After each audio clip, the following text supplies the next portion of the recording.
Fala galera, beleza? Saudações a todos vocês, filósofos, pensadores, ilustres alunos. Estamos aqui para mais uma videoaula.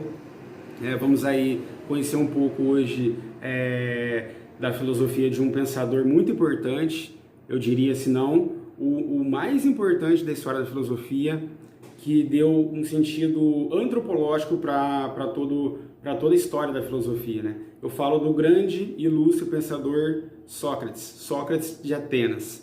Ou seja, o Sócrates, ele foi um homem, um filósofo, um grego que viveu ali por volta do século V a.C. em Atenas, na Grécia, e ele justamente vem para combater os sofistas, que nós vimos no vídeo anterior, né, que os sofistas eram professores, eles não eram filósofos, eles sabiam muito de filosofia, porém eles não eram filósofos, pois eles não tinham nenhum compromisso com a verdade e nem muito menos com a justiça, né? Então eles eram professores que cobravam para ensinar. Na época não era comum os professores cobrarem para ensinar, e eles vêm com essa inovação, né? Foram os primeiros professores que cobraram pelos seus ensinamentos, e eles tinham um compromisso ali justamente eles não tinham compromisso com a verdade, eles eram relativistas, né? Então, eles acreditavam que o homem era a medida de todas as coisas, o homem poderia atingir todas as coisas, tudo aquilo que ele queria, que ele projetasse para a sua história, para a sua vida, né? De que maneira? Principalmente através do discurso, com a retórica e com a oratória. Então, nesse período do século V, quando os sofistas, as ideias, a política, a democracia está fervilhando ali em Atenas, os sofistas eles irão se aproveitar dessa situação e irão principalmente ser contratados pelos políticos de Atenas ou da Grécia, pois eles eram viajantes que viajavam a Grécia toda, vendendo a educação, vendendo o conhecimento, vendendo a arte de ensinar a retórica, né?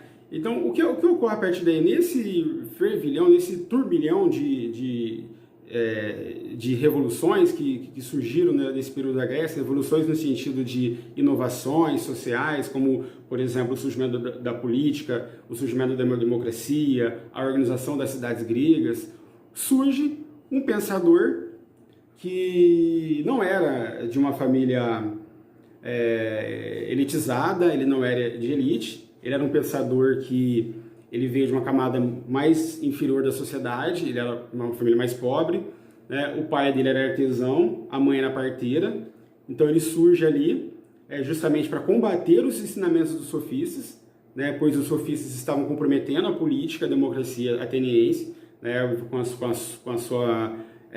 sua retórica, com a sua oratória, ou seja, os políticos contratavam os serviços deles para aprender a dominar, né, o discurso, a palavra, na ágora. E o que ocorre a partir daí? O Sócrates vem justamente para combater esses caras, esses sofistas, esses professores, né? Então o que ele faz aqui?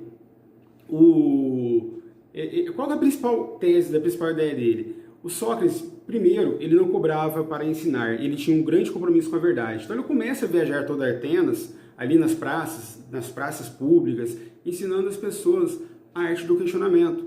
Ou seja, ele incentivava as pessoas a questionarem, a refletirem sobre a sociedade, sobre a sua condição, sobre o seu papel de cidadão, sobre o conceito, por exemplo, de justiça, de virtude. O que seria virtude, então, para o ser humano? Qual que seria a virtude? O que seria a virtude? O que seria muito mais importante para o homem? A virtude ou a riqueza?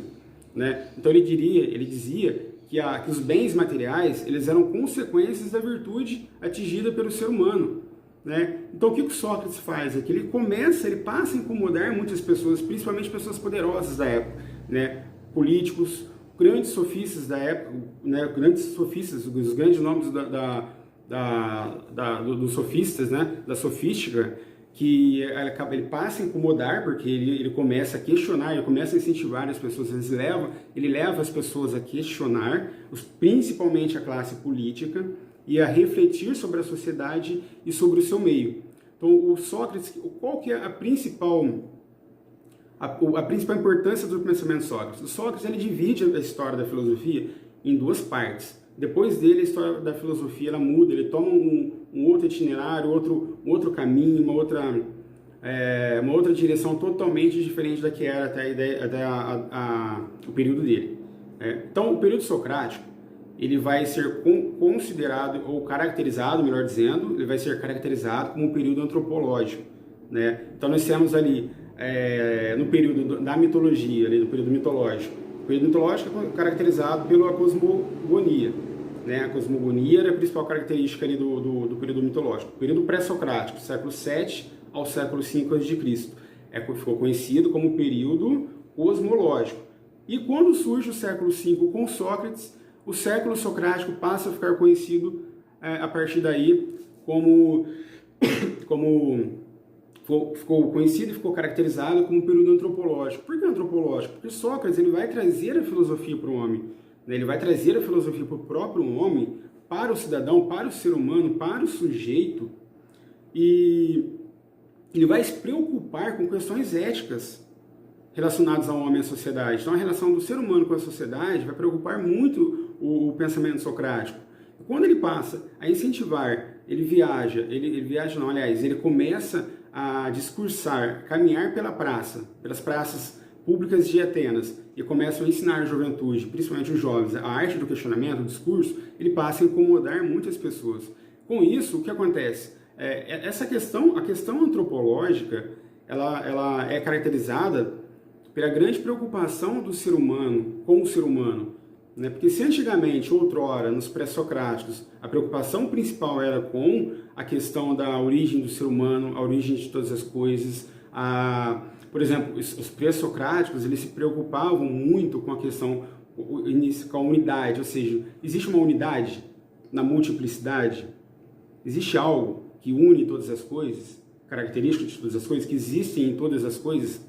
Por exemplo, a essência é una ou ela é múltipla? Ou o que é o uno, o que é o múltiplo? As coisas são estáticas, não são estáticas? Elas têm movimento, a realidade ou não? Né? Ou elas são estáticas ou não são estáticas? Né? Aquela velha discussão de Parmênides com Heráclito. Então, o que o Sócrates faz aqui?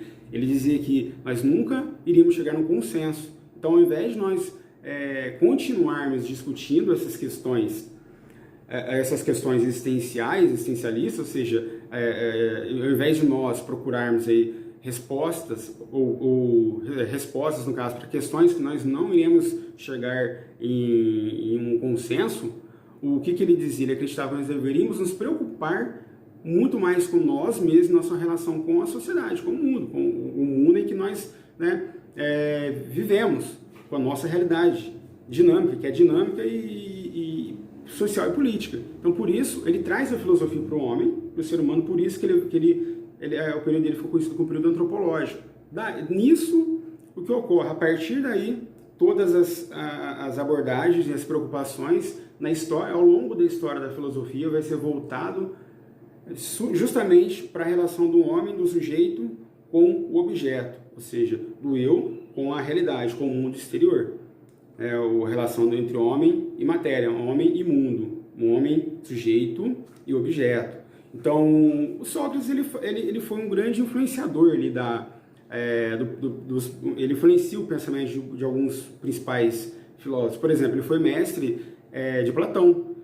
O filósofo Platão, ele foi um grande discípulo de Sócrates. Então, ele viaja ali, ele está ali junto com Sócrates durante todas as suas aulas, né? Todas as suas discussões, seus discursos. Então, o Sócrates, ele não escreveu nada, né? Ele não deixou nenhum escrito, não escreveu nada. Como nós conhecemos, como que chegou até nós as ideias socráticas? As ideias socráticas, elas irão chegar, aliás, através de Platão e Xenofonte. Xenofonte ele não foi um filósofo, ele foi um dramaturgo, né? Ele escreveu sobre Sócrates, ele vai escrever sobre Sócrates, e por isso que as nossas abordagens, o que nós temos, as abordagens socráticas que nós conhecemos hoje, ela vem justamente das informações deixadas por Platão, um grande filósofo que ficou conhecido como ser um dos principais discípulos de Sócrates, e de Xenofonte. Então, os escritos dele que nos dão ali uma ideia de como Sócrates, como era a vida de Sócrates, a filosofia dele, né? Então ele é conhecido, Sócrates, por ser o grande pai da filosofia. Não iniciou com ele a filosofia não inicia com ele. filosofia ela vai ter início ali com os pré-socráticos, com Tales de Mileto. Né? Então, porém, que fica mais ou menos por volta de 700 anos antes do surgimento dele. Porém, alguns pré-socráticos eram contemporâneos a Sócrates, tanto é que ele foi influenciado por alguns. Né? Porém, o que ocorre com essa grande mudança de pensamento na história da filosofia? Quais serão as principais características que fizeram a história da filosofia mudar com Sócrates? Foi justamente a questão antropológica, a questão do questionamento. Ou seja, o Sócrates, ele era uma pessoa que era muito chato de conviver. Né? O cara era extremamente chato, o cara era extremamente muito chato mesmo, ele incomodava muito, era muito difícil a convivência com ele. Então tinha que ser muito amigo do cara mesmo para conseguir ficar ali do lado dele, ele conseguir ser discípulo dele. O cara tinha que gostar muito, porque ele fazia muitas perguntas, ele questionava muito. Né? Então o que ele faz? Ele vem com uma nova metodologia, né, onde ele começa a questionar, e justamente os sofistas se gabavam muito do conhecimento, né, os sofistas se gabavam muito do Sócrates. Para desconstruir o pensamento sofístico, ele começava a fazer questionamentos. Em cima dos questionamentos dos sofistas, das respostas, aliás, que eram obtidas, ele fazia novos questionamentos. Né? Então, o sofista dava uma resposta, respondia algo, Sócrates rebatia e perguntava fazia novos questionamentos. Ou seja, até ele chegar a até ele levar o interlocutor a admitir que justamente não sabia nada do que estava sendo discutido.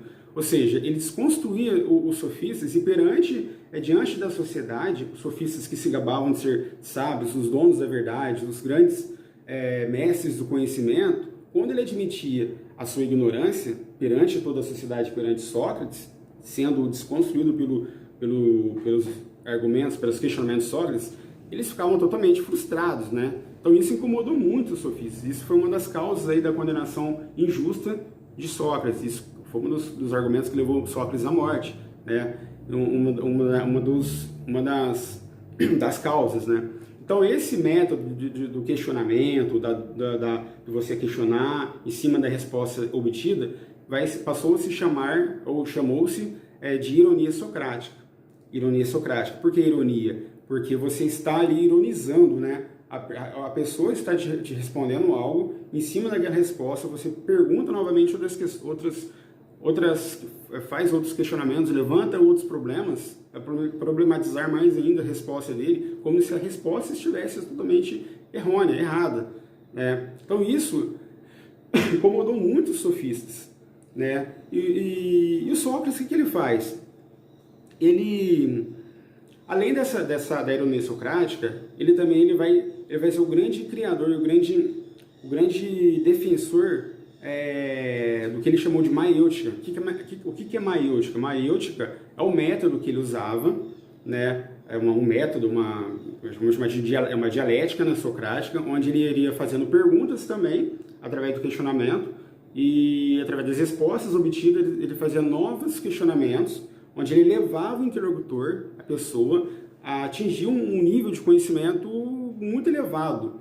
Né? Um exemplo seria um escravo que Sócrates encontrou, estava conversando, dialogando, né? E o escravo nunca tinha frequentado uma faculdade, nunca tinha frequentado a escola, né? Não sabia ler e escrever, era analfabeto, e ele levou aquele escravo que nunca tinha visto matemática a desenvolver o Teorema de Pitágoras. Né? Olha que interessante. Então, ou seja, tudo através dessa arte da argumentação, do discurso, do questionamento. Por que maiêutica? Porque o Sócrates acreditava que nós já nascemos com um determinado conhecimento. Como a mãe dele é parteira, e ele falava que enquanto a minha mãe ajuda a vir ao mundo pessoas, ajuda a fazer nascer a vida, eu faço nascer também o conhecimento, as ideias, né, do cidadão, da pessoa. Ok? Pessoal, hoje fomos finalizando a aula, e na próxima aula a gente vai ver aí a morte, o que levou Sócrates à morte. Né? Ou seja, quais as consequências aí da condenação injusta dele, o que levou, quais foram os seus acusadores, quais foram os argumentos que usaram para condenar Sócrates à morte, né? E nós vamos ver também aí a relação entre Platão e Aristóteles, ok? Na próxima aula a gente se encontra, dá um like aí no nosso canal, curte a nossa videoaula e se inscrevam, né, no nosso canal aí, ok, pessoal? Um abraço, até a próxima aula.